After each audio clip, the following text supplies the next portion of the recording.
સુરતના નાનપુરા માછીવાડ વિસ્તારમાં નવનિર્માણ બનેલી ફિશ માર્કેટમાંથી અજાણ્યા ઈસમની લાશ મળતા ચકચાર મચી. કરોડો રૂપિયાના ખર્ચે બનેલી માર્કેટમાં દારૂ, જુગાર તેમજ એમડી ડ્રગ્સ વેચાતા હોવાનો આક્ષેપ કરાયો. ઘટનાની જાણ થતાં પોલીસ ઘટનાસ્થળે પહોંચી.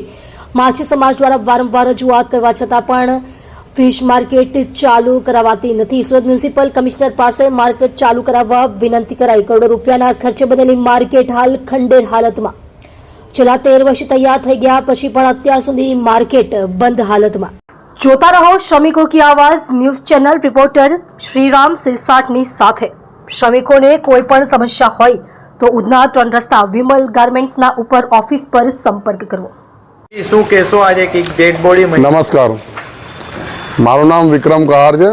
હું ફિશ માર્કેટમાં જે આ એસોસિએશન છે એનો લીગલ એડવાઇઝર છું. અમારે ફિશ માર્કેટ આજે 2014થી અમે એનો માંગણી કરતા આવ્યા છે અને ત્યારબાદ અમે નરેન્દ્ર મોદી સાહેબ તેમજ અમિત શાહ સાહેબને રજૂઆત કરતા અમારી ફિશરીઝ ડિપાર્ટમેન્ટને 3 કરોડની ગ્રાન્ટ પાસ કરી હતી.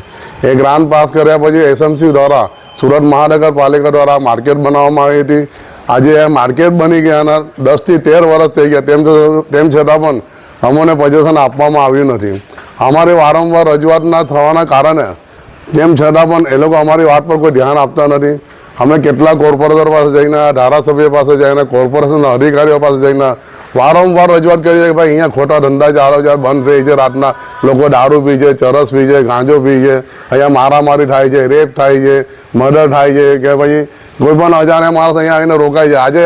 આજે એવી હાલત છે કે આજે એક વ્યક્તિનું મોત થયું છે, હવે એનું મર્ડર થયું છે કે પછી એને અકસ્માતથી મૃત્યુ રહે અમને ખ્યાલ નથી. પણ આજે અમે 112 નંબર પર ફોન કરીને પોલીસને બોલાવ્યા છે અને આ જાણકારી આપી છે.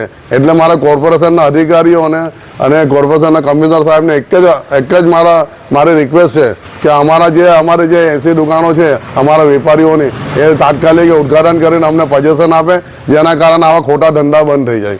અને કોઈ નમસ્કાર.